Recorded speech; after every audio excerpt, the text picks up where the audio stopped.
Today we are here with David Marks from London. He's now living in the Philippines, but he left there some years ago because of his interest in diving, scuba diving. He says he's dived all around the world, but one of the most interesting places was in Borneo, where he spent some years. So we're going to get David to talk to us about his experiences in Borneo. David, would you like to tell us your story? I ended up out there by chance, really. Took a year off of real life to go out there and do it. Finished work one day and thought, I can't do this anymore. And took an opportunity that fell in my lap, and off we went. And you were working in construction in London. Yeah. Tell us how you started to get into construction. By accident. I believe you were working in an antique store. Yeah, while I was at college, I worked in an antique store and overheard how much the decorators wanted to decorate it, and it was coming up to our summer break, so I thought, I can do it for less than that, and did. Summer break, you were at university at the time? At college, yeah. Mm-hmm. And I thought, I can do it for less than that, and so we did, me and a friend, realised why they wanted so much, and then gradually worked our way down Westbourne Grove, decorating all the antique shops, and somehow my year off became a career. Became a career, yeah. And how long did that last? 30 odd years. It hasn't really finished, as you can see. Yeah, and anyway, I ended up going out to Borneo because of diving. I was running a marine conservation project. Running a marine conservation project in Borneo? Yeah, on a remote island off the north of Borneo. So before we went, I looked it up on the government website, and it told you not to go there because it was dangerous. All of the travel guides, they said Lonely Planet, etc. Don't go there, it's dangerous. Because of local people, the tribal issues? Allegedly local people. At the time there was an awful lot going on in the Philippines with Abu Sayyaf taking people, cutting heads off and stuff, so you think, oh. ABSF being the Muslim group in Mindanao? They all got kind of bundled in as Abu Sayyaf. And at the end of the day, I thought, well, grown up in London, it's one of the most dangerous cities. Not in necessarily a good part of London either. So, long and short of it, off we went, and ended up living on this remote island with 4 staff members, and every 3 months we had 16 volunteers coming out to survey the reefs and save the world. So you were surveying the reefs primarily? Yeah, primarily, yeah. Tell us some of the interesting incidents that happened when you were out there. Loads. One that springs to mind that was bizarre is we'd been there for quite some time, months. I mean, we were well established, and volunteers were on the island for 8 or 10 weeks at a time, and you have to keep people amused and keep them entertained, as well as it's hard work. I mean, the guys and girls were working hard surveying the reefs, but you need a bit more than that. And most of these volunteers would have been dive masters or instructors? No, we actually taught most of them to dive. It's incredible. I don't understand how people sign up for a 10-year marine conservation reef surveying course, and 90% of them couldn't dive. So we spent the first 2 weeks teaching them to dive, then they did the surveys. So that was interesting in itself. But to keep them amused when they're not diving, we had loads of different games going on. One was a murder game, where each person pulled a tag out of a bag which gave you a name, which would be the person you have to murder, a weapon, which could be anything. When I say weapon, that sounds a bit bad. It could be a cup or a broom or a spoon, and that was your weapon, and a place, which could be anywhere, the beach, the house, the tree, a coconut tree. And the idea was you had to get the person you were going to murder in the right place and just touch them with the spoon or the fork or the cup or the rake or whatever, the hat, whatever was your murder weapon, and then they were dead.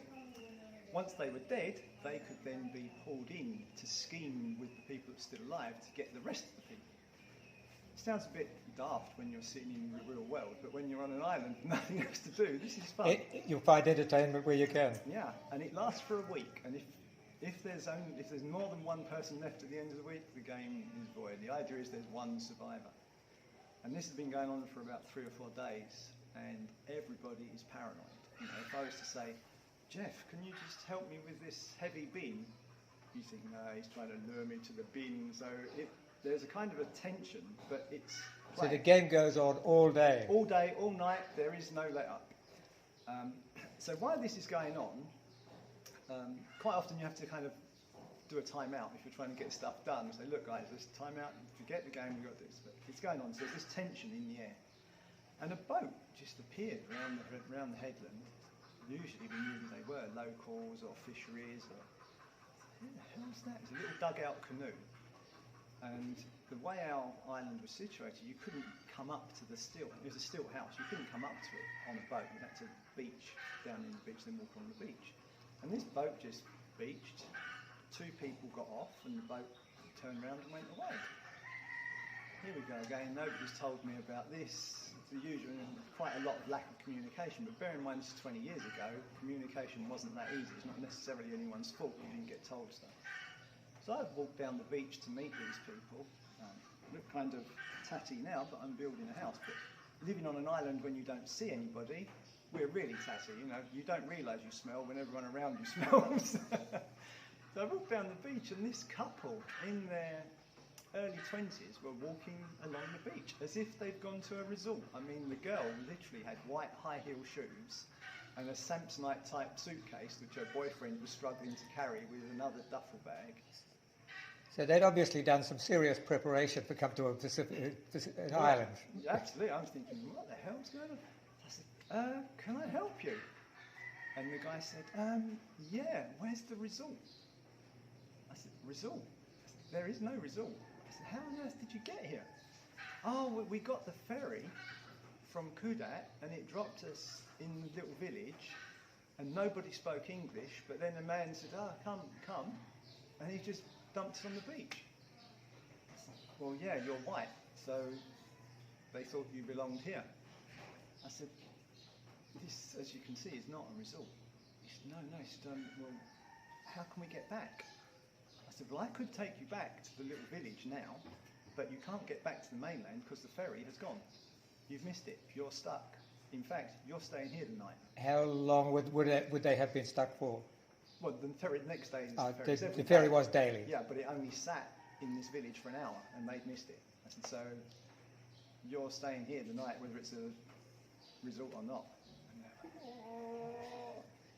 Some of the people who've been living on an island for several weeks, combs become kind of irrelevant.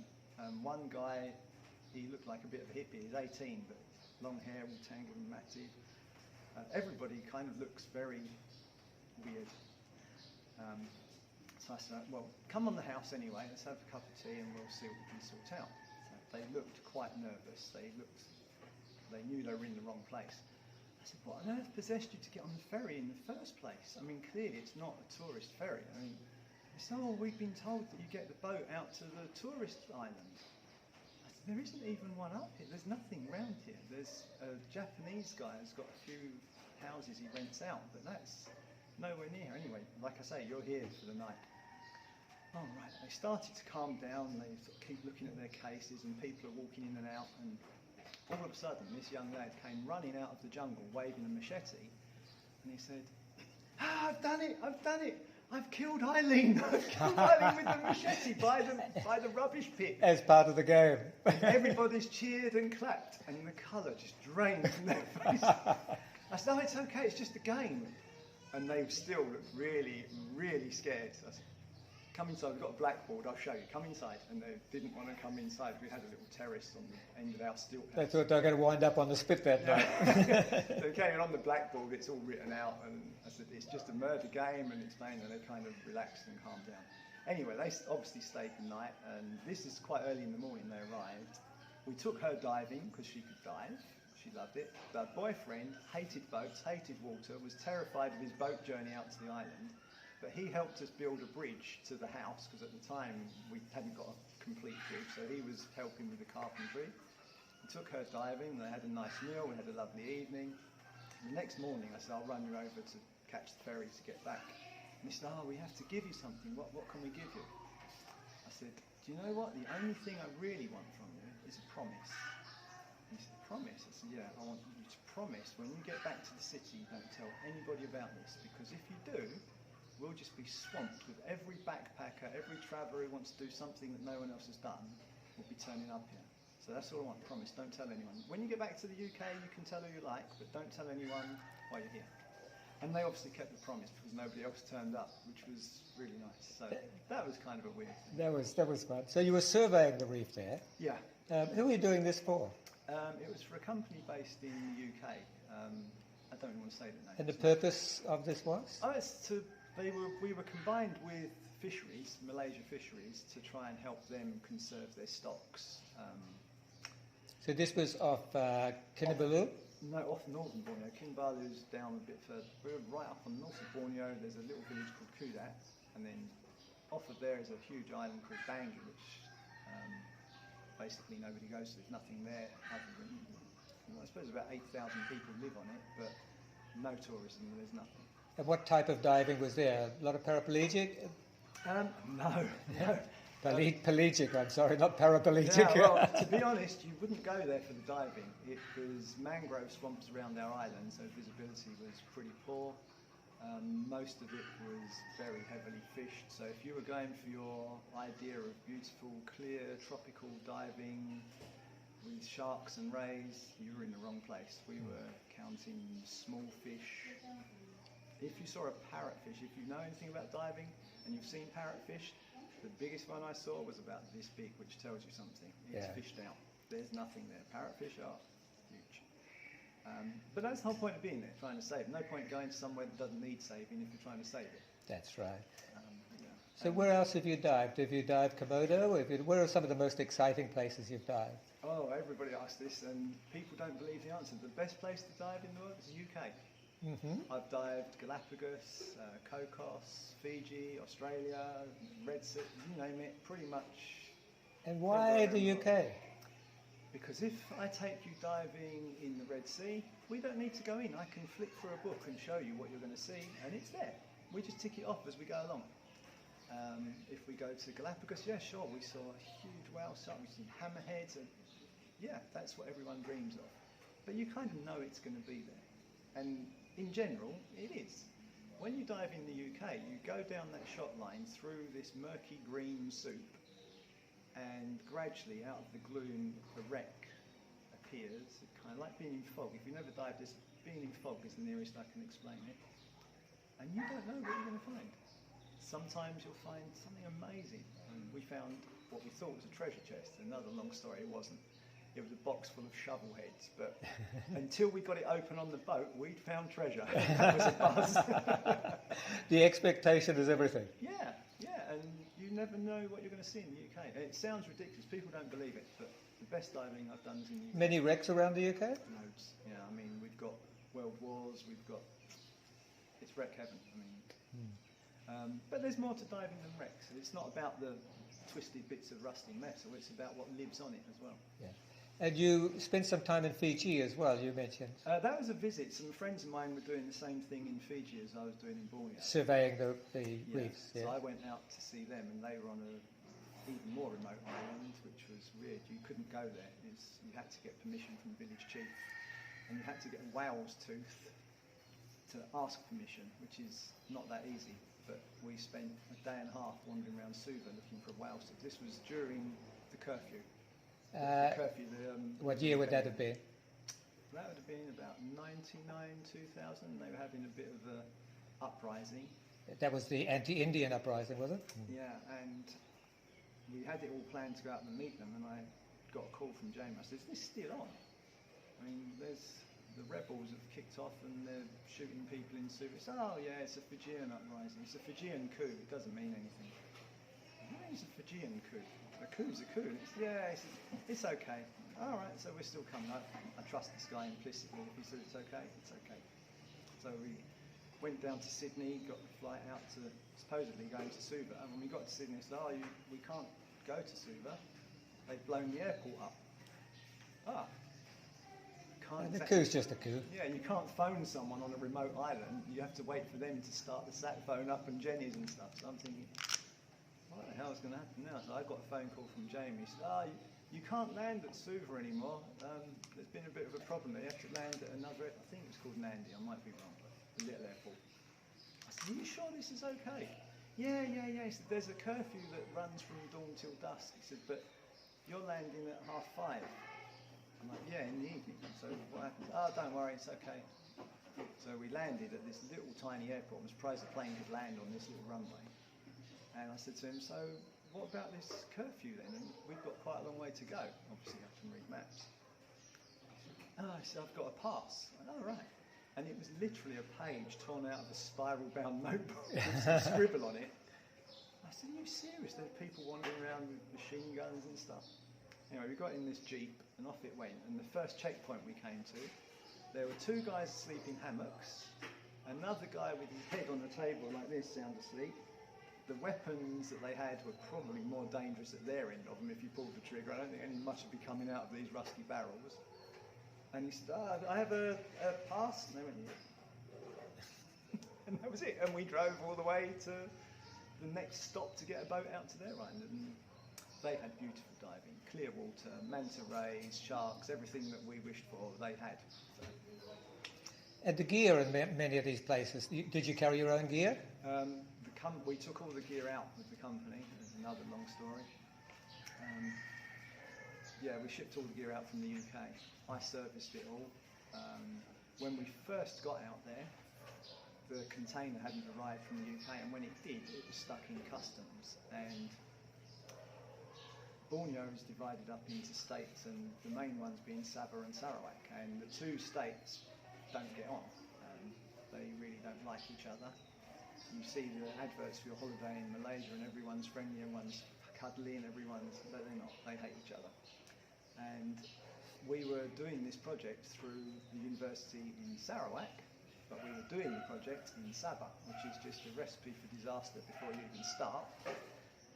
And our stuff was in customs, and they wouldn't release it until we had umpteen documents. There were 13 pages of documents, each with millions of stamps on. I had no idea what the stamps were for. We just had to go around offices collecting stamps. And finally, it got down to we really need to get this stuff up to our island soon.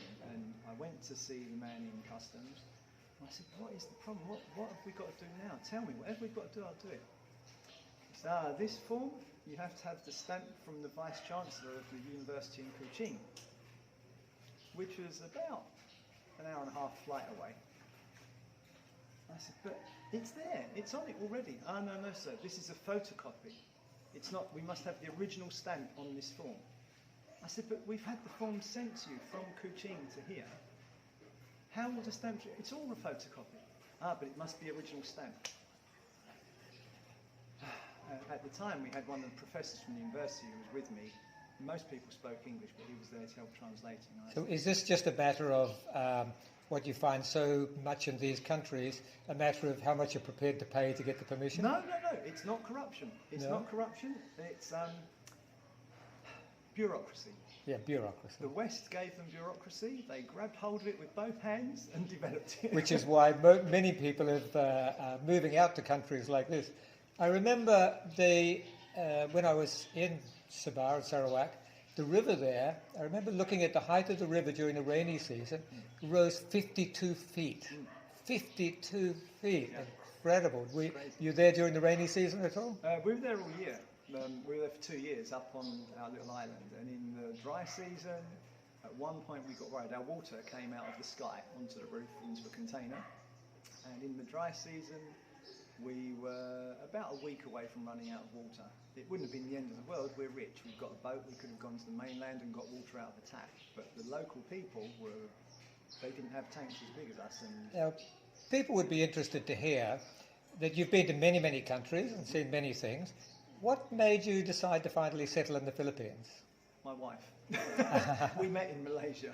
Oh, you met in Malaysia, but she's Filipina? Yeah, she was working in Malaysia. We met out there.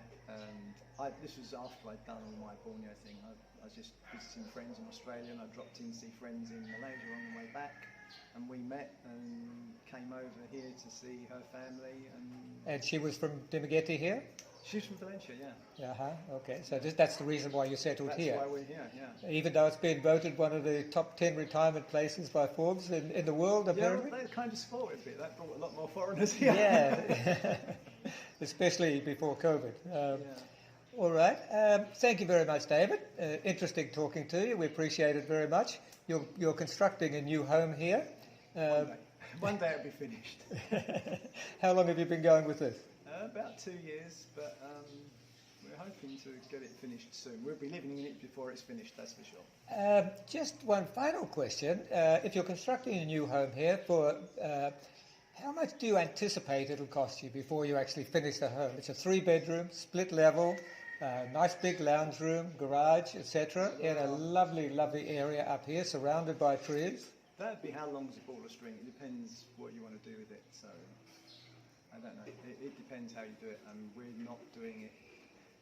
It's Philippine-ish style, because the mistake most people make here is they build a European or an American style house and it doesn't work in the tropics, so you spend thousands of peso air conditioning it. We'll spend quite a lot. You're being coy about this. Yeah, it's a never-ending question. Every day we'll spend some more. And when we think we've finished, we'll find we've got to spend some more. Okay, thanks very much, David. No problem.